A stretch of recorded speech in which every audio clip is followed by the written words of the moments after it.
Welcome to the TechLink Health Podcast, an on-demand source for the top trending healthcare topics and insights. Delivered by key opinion and emerging leaders and as featured on the TechLink Health app. The healthcare industry is rapidly evolving, so our goal is to connect listeners to the most relevant insights, ranging from digital health to financial well-being to interesting side gigs. For more details, visit www.techlink.health.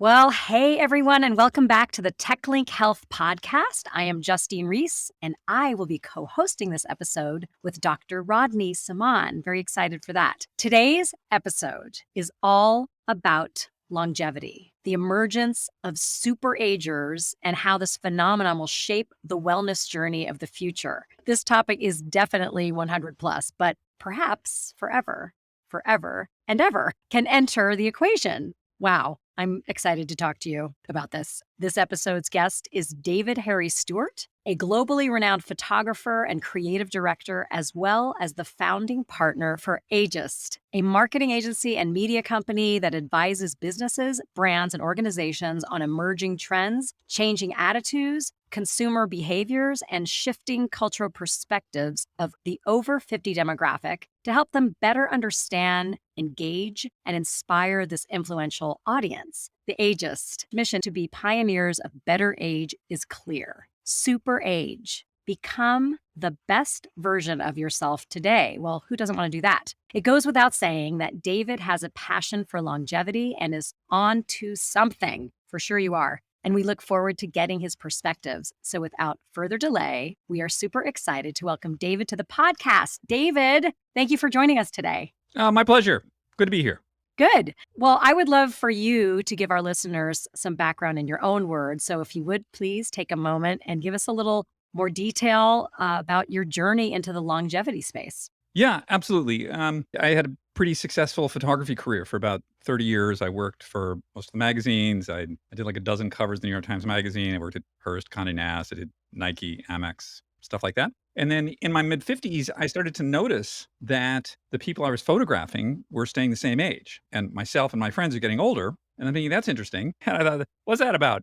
So I thought that's a little unusual. And we started out about 7 years ago. We discovered why that was. We did a lot of analysis of what was going on out there in the world. First about marketing departments and where they were at, and then going on to actually doing thousands of hours of recorded interviews of people in our age group to find out what was different about them. And that was like 7 years ago. That's where we started. And since then, what's happened is I've really come to understand that the major pivot between the way people are today at this age, I'm 63 today. So the difference between me now and say somebody my age 20 or 30 years ago is their health, and even more so, their belief in their future health. That's the key. Because if you believe you're going to live longer and healthier, you're going to behave in a way that causes that to happen. Meaning people are starting to take into account what they're doing today with how they're going to feel 10, 20 years from now. Well, absolutely. So like, Justine, if you think you're going to be dead in a week, are you really going to be into longevity?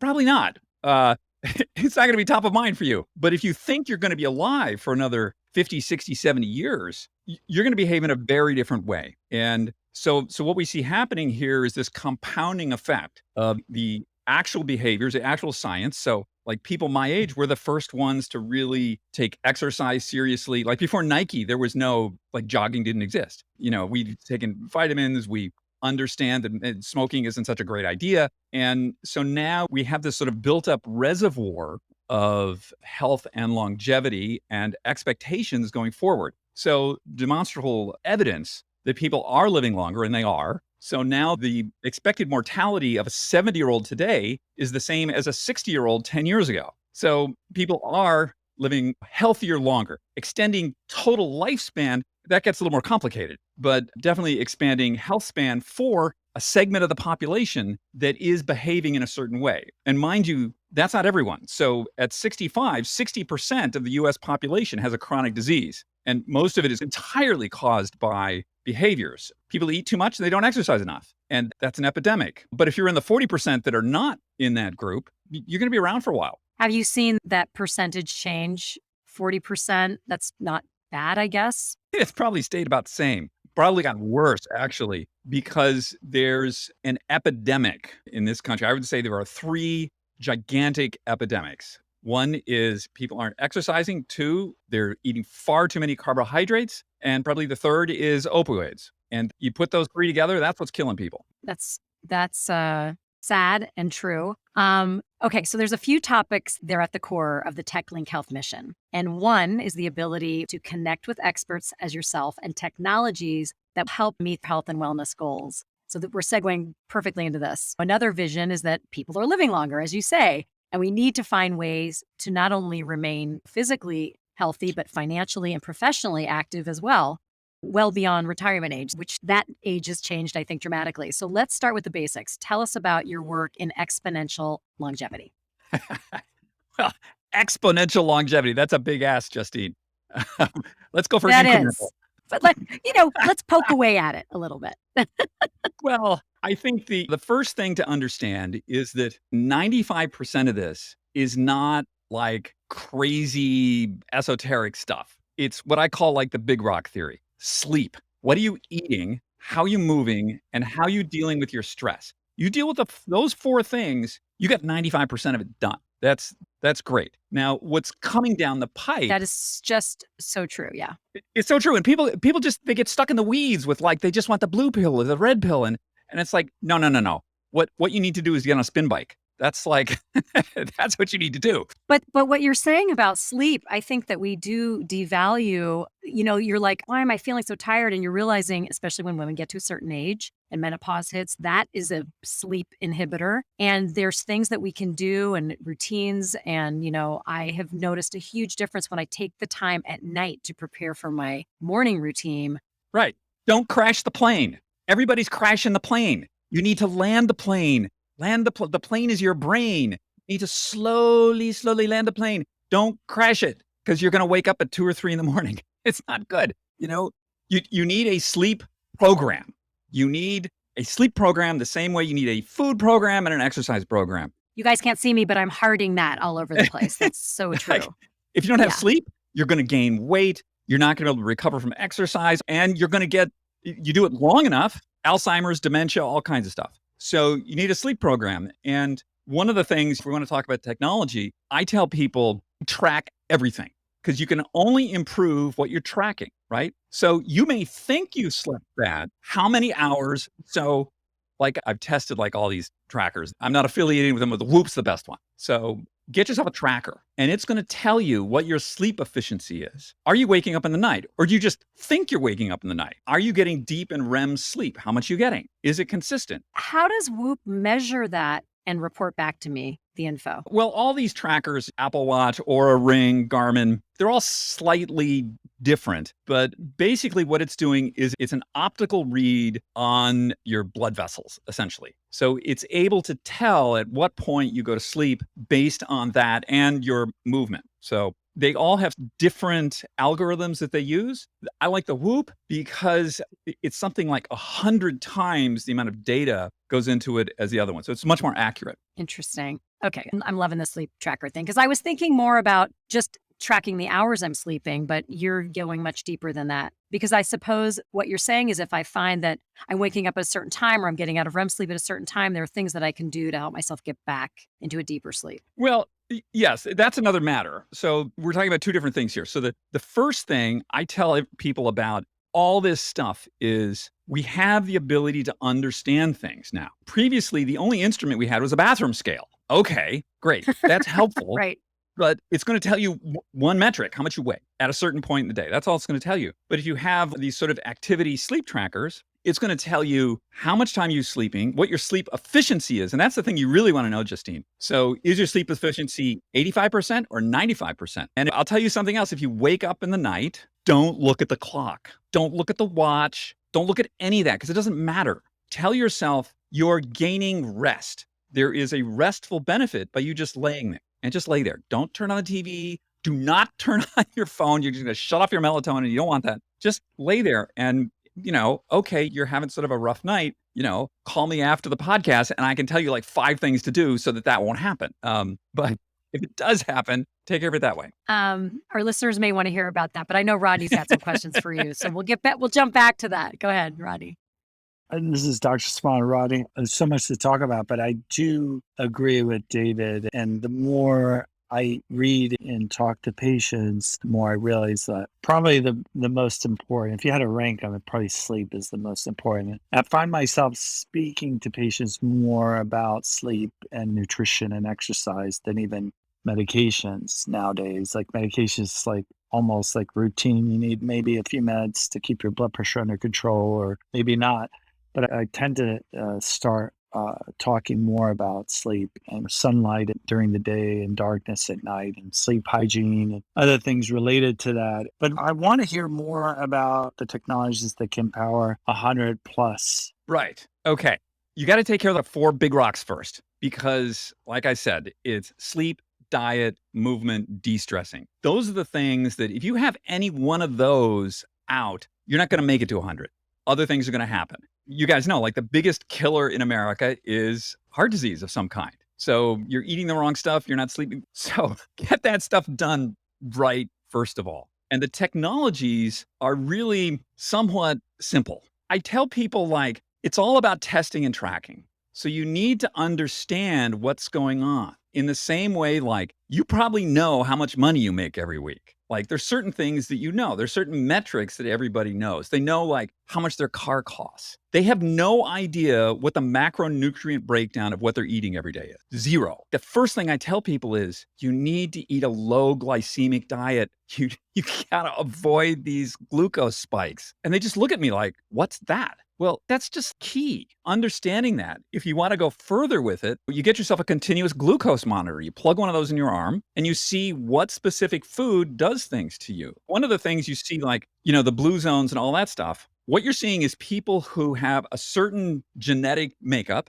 combined with a certain microbiome because they live in a certain place, and it's optimized to eat a certain kind of food, which will cause a certain biochemical reaction within their body. If you or I eat that, maybe it works, maybe it doesn't. For instance, white rice spikes my glucose. Sweet potato French fries don't. Very similar carbohydrate, but the only way you know that is you plug one of these things in your arm and it'll just tell you. I love Amy's frozen pizza. Makes my blood sugar go crazy, so I can't eat it. I'm a layman. So when you say plug it into my arm, what does that mean? How do I plug it in? Do I have to inject something into my arm? What am I doing? I need to know. Yes. So this is probably a little bit advanced, but interesting and useful. And I don't think most people right now are going to be able to do that. But there are continuous glucose monitors out there. Dexcom is one of them. And there's some shorter duration ones like Freestyle Libre, which basically have these micro needles that you barely even feel, but they end up under your skin, under your capillaries, and they actually are sampling blood. And Bluetooth enabled on an iPhone device or their own device, and they will tell you sugar in real time. And that's what Dave is referring to, which is amazing. I don't know if it's for everyone, but I do agree with you, David, that certain foods, like I've heard some prominent podcasters talk about, like raisins, for example, and everybody kind of knows. Some people don't what good food is. I've actually written a book on fiber and cardiovascular disease. And obviously, when you talk about low glycemic index foods, you're also talking about high fiber foods in general. But at the end of the day, we can go into nutrition and stuff. But I think that David's points are correct. Getting more fiber, less sugar is the right key. Who knows? Perhaps in the future, it could be like a little patch that goes on your skin. And it's not through insurance. Right now, it's mostly through insurance, although you probably could get your doctor to order one. But I don't know if most people need them. But I'm assuming, David, you have one.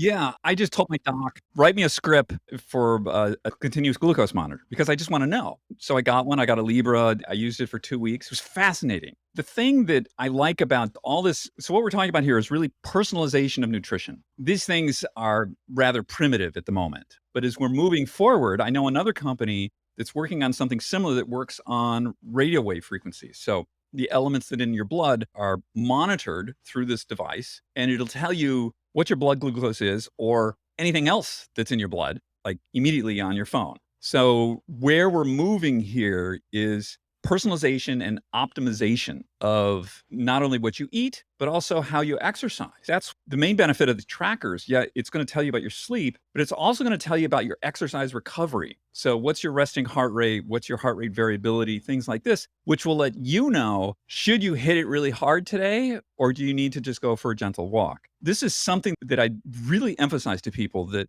we are all N of one. There is nobody like us. We all have very specific genetics, very specific microbiome, which, by the way, changes like every few days, and very specific behaviors. And so sort of generalizing to people what they should or shouldn't be doing, yeah, you can sort of hit the general thing, but if you really want to know, you need to dial it in. And if you're asking me about what the future is, where this is going, telehealth has massively changed the way people interact with the health system. So there's much more telehealth. When I go in to see my doc, I use Inside Tracker, which gives me like 43 readings from my blood. I actually just got my blood work today. So I go in, I say, hey, here's what I got. This is what the app's telling me. This is a little out of range. What do you think about that? Do you guys know that, like, if you go in and you get a physical, your insurance won't cover your vitamin D level? That just seems insane to me. I was going to ask you about insurance, because the cost of these things. What are we talking about in order to take care of myself? Some of the things you mentioned, we'll cover them sometimes, it sounds like, depending on the situation. Yeah, insurance is like a whole other, don't get me going on that. You would think it would be in their interest that we live better, longer, but not always the case. Preventative maintenance, right? Preventative maintenance. And it's like all of these things, they just provide a dashboard to your body. And I tell people, like, my car has a speedometer. It lets me know how much gas is in my tank. I can't drive my car without this. Yeah, I can, do whatever with my body, but it works a lot better when I know what to do when, like what to eat. All these sort of things, you personalize and you dial it in. And then my doc will eventually just be getting an alert that says, like, oh, David's blood sugar just crashed to 50. You better call him up.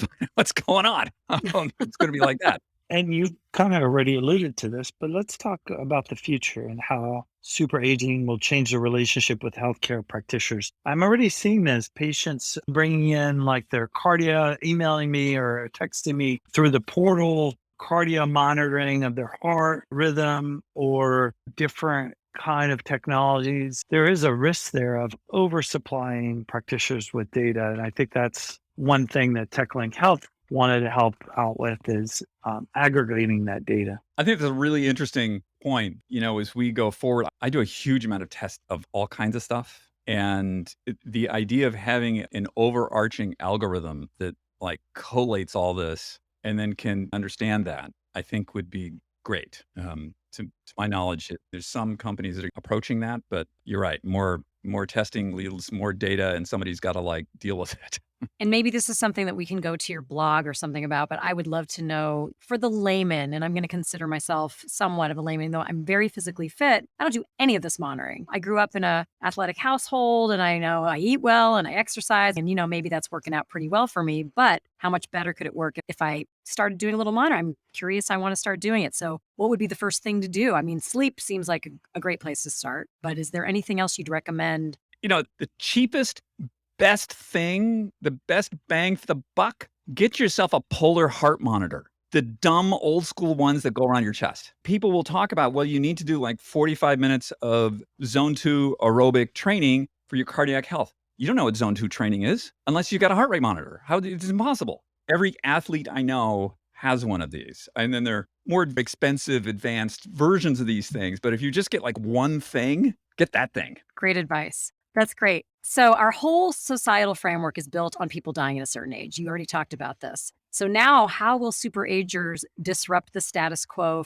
What implications does the future age of longevity have with regards to the future of work? Oh my God, huge. This is where we're going. Human lifespan has extended at about 3 years per decade since 1850. But it's kind of a straight line. It's kind of linear. You get a war, it goes down. You get antibiotics, it goes up. But it's basically a line. But we're now at the point of something very different happen. So we're now moving from organ repair to organ regeneration. And this isn't sci-fi. This is really Sounds happening. like it to me, but okay. It's not. If you look at the work of Morgan Levine and David Sinclair, there's a very famous article they published a couple of years ago in Nature about when they crushed a mouse's optic nerve and they went in and activated the underlying DNA and repaired it. It's like mind-blowing. So I've spoken to Morgan. That stuff's real. That's happening. So imagine somebody who's 90 having the same mental acuity and physical abilities of somebody 45 today. That's where we're going. So that person, think about their economic output, think about their consuming, think about the effect on the tax base. You see all this like scary stuff, like the Wall Street Journal and all this stuff. It's like, oh my God, the population time bomb and, Social Security, all that. There's another side to this. If we're leaving longer, healthier, that has a tremendous impact on like the cost of housing. People aren't going to be dying. They're going to be living longer.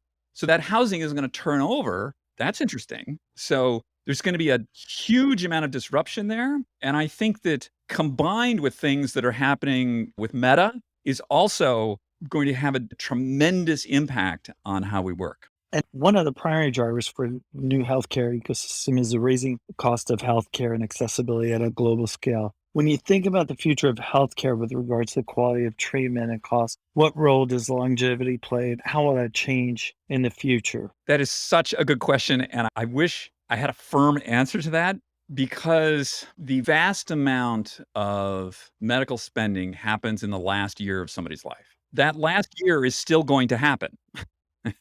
So far, no one's evaded that. Yeah. So that's still going to happen. Does it happen at 90, 100, 120? It becomes interesting. And then what are the costs associated with that?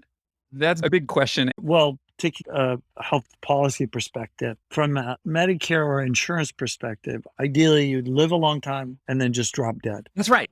That would be Right. the most ideal way. I think most people would love that, actually, but unfortunately, that's not what happens. And it's not very nice for the people that are left behind. But you're right. There's this feeling of, if you don't have to have those last years. It sounds cold and you don't get to say goodbye, etc. But I just lost a friend and you made me feel a little bit better about it. But she was probably really happy. yeah.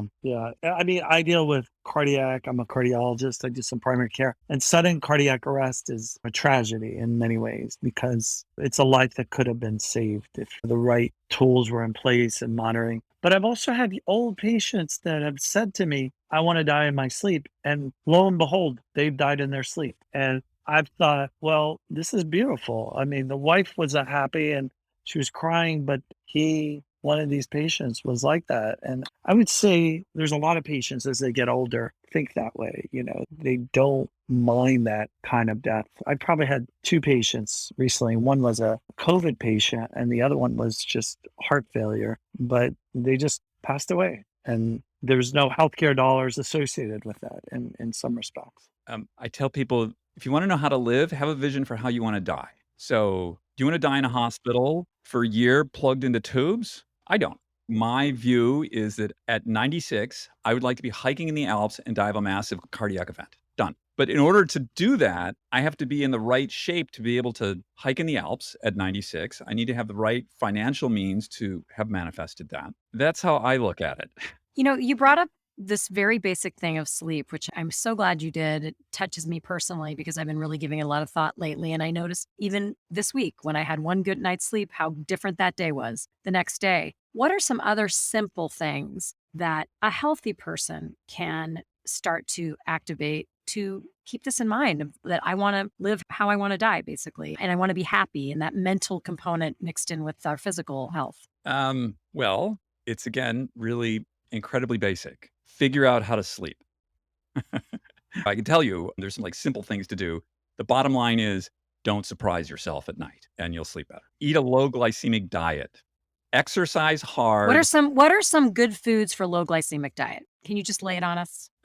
Yeah, like any green vegetable, anything cruciferous. They're great, right? Spinach, broccoli, cauliflower, Brussels sprouts. Eat as much of that stuff as you want. Great. You hear that, listeners? That's good. And along the lines of sleep, there is a great podcast by Samer. I believe his last name is Hattar. He's the head of circadian rhythm at NIH, and you can probably find it. I think it was under Huberman Lab from UCSF. and he spends 2 hours talking about sleep and circadian rhythm. And that's the bottom line. I think what David is referring to is you want to kind of set that circadian rhythm between night and day, and sunlight and early in the morning. He talks about it and getting it in your eyes. So not wearing sunglasses in the morning, walking in the morning, and then at night, darkness. And then there's some other things he talks about in there, the cold temperature in bed. You don't want the temperature to be 80 degrees. And personally, what I recommend is not eating late meals. And there's this little breathing thing you could do. It's called 478. It's a very easy way to kind of stimulate your vagus nerve, which is basically sort of the parasympathetic system that slows you down at night. Basically, you take a breath for 4 seconds, hold it for 7, and then exhale for 8. And I've actually used that many times. And I know most people tend to wake up in the middle of the night, and I thought it was just me. But I think what happens there is multiple things. Some of it could be stress, but some of it is just your bladder's full. And so if you drink a lot of excessive water at night, you're going to wake up to pee because you're not going to wet the bed. So basically, your brain is telling you to wake up and go to the bathroom. So I recommend people not overdo it with the fluids late at night, and that may help. And if you do get up, as David said, if you were to turn on the lights and go to the bathroom or kitchen or turn on the TV or look at your phone, what you're basically doing is shutting down the whole circadian rhythm and the melatonin. So those simple things really make a difference. And I'm seeing patients, including myself, who maybe had a bad night's sleep, who, as you mentioned, just don't think straight. And then when they're sleeping well, they're fine. And, these patients would come in with anxiety and depression and just irritability, and that all goes away. And I know that because they're calling me less often. And usually that's a sign that things are going well. We shouldn't just necessarily prescribe something to sleep. We should take into account all these wonderful methods, and there's meditation apps that are there for us to hear.